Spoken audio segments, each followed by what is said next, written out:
You are about to enter Gigi's world. Hello and welcome back to the Gigi Naturals Homestead channel. So for today's video, you may want to grab something to write with because I'm going to share some tips with you that are going to help you get the maximum amount of production out of your pepper plants. Last year, so for 2021, I grew so many peppers that I was simply overwhelmed with peppers. Some of them, like my cayenne plant, I only had one plant and I was just simply overwhelmed with peppers, able to share some out and then ran out of storage space for them. If you want to grow a lot of peppers, let's jump right into this video. So let's start by taking a look at each individual plant that we have here. So these are all peppers. They're bell peppers and jalapenos. And so I want you to take a look at this plant. You see the way it is just all just bushing there, right there in the top. It's trying to produce fruit is what this is trying to do. So this one is maybe about 8 inches tall. And that's tall enough for me to start working with them and making sure that my pepper plant is nice and strong. This is, even though it's growing in a relatively shady area, it's looking mighty strong. So let's look at the one right behind it. Now you can see how that one is just really tall. It's really tall and skinny, right? So this one grew a good amount of leaves as well. So this one is doing really good. It's growing nice and bushy and it's trying to produce fruit already, even though, you know, it's less than 10 inches tall, and we don't want that. All right, so the first tip number one that I'm going to recommend is that you don't want to have any fruit growing on your little baby plants, right? You want to make sure that your plant is nice and mature before it starts to try to put on fruit, because you want it to put on the maximum amount of fruit that it can put on. So once you know your peppers have gotten enough nitrogen, meaning that they are nice and leafy and green and looking strong and well, something like this, a 0-10-10 that has no nitrogen but that has phosphorus and potassium. The pepper plants will use up a lot of nitrogen, and that's fine and that's great, but it has to have extra phosphorus and potassium to grow to its full size. And if it's going to have enough energy to grow to its full size, then it's going to need that energy to also produce fruit. And so let me show you one more item that I add once the plant actually starts to fruit. Plain old Epsom salt. These are going to come scented and all of that. Just get the plain one.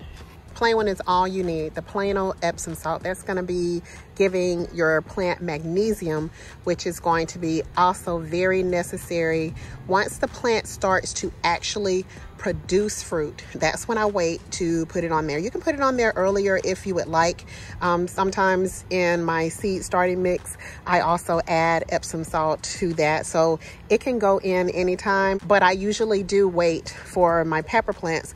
Once they start to actually put on peppers, then I'll start to give them some of the Epsom salt water a couple of times a week.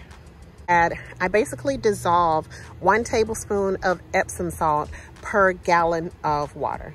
The plants have a lot of work to do, so they need that magnesium. So if you have a plant that is stunted, it may benefit, you know, if it's yellowing leaves and that sort of thing, or your pepper plant is just, it's been growing and it's growing and it's growing and it's not producing, then you may benefit from adding some magnesium to your plant, but you also want to add some of the 0-10-10 to help your plant out. If you've done all of this and your pepper plant is just still not growing, you may just need a little bit of patience, because sometimes peppers will test your patience.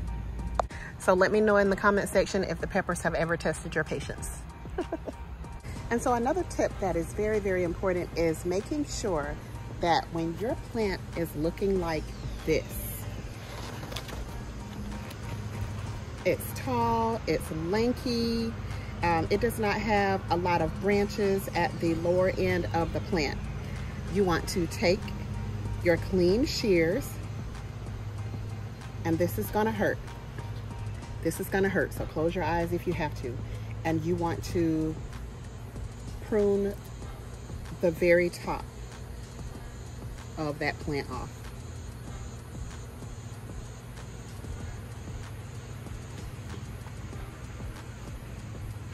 So as you can see, we still have plenty of leaves down here at the bottom.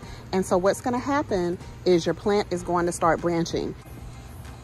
So right there in the elbow of the plant, you'll see that this one has started branching already, but nothing else is really branching at this point. So we pruned off the very top of that plant to encourage it to branch out. That's what we want. We want it to branch out. We want a lot more of these all over this plant. That's how you're going to get a whole lot of peppers. So another tip is, if your pepper is branching well like this one is doing, but it is trying to fruit before it even gets to a foot tall, you want to go in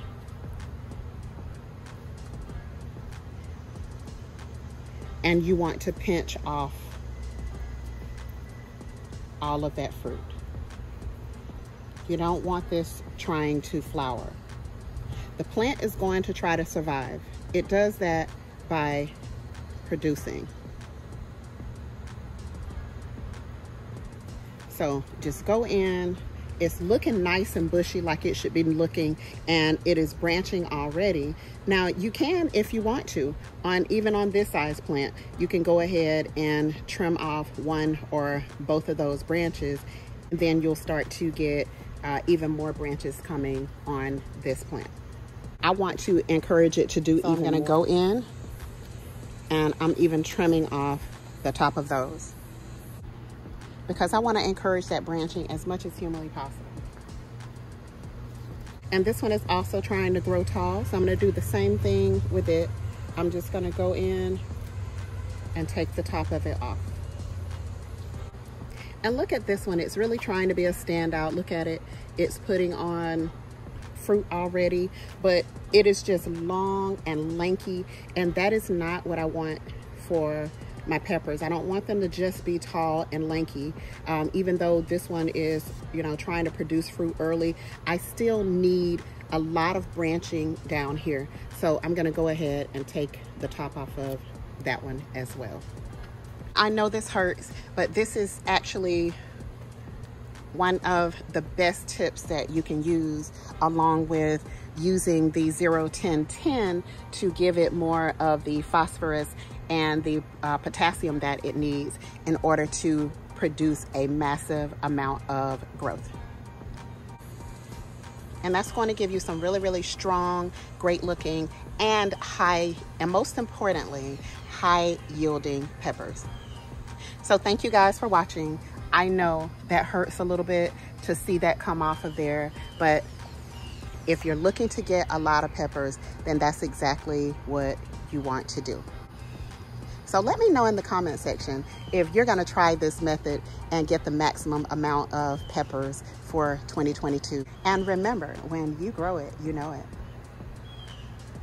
So let me know in the comment section if you learned something from this video that was very helpful to you, and go ahead and share it out to somebody else that it may help.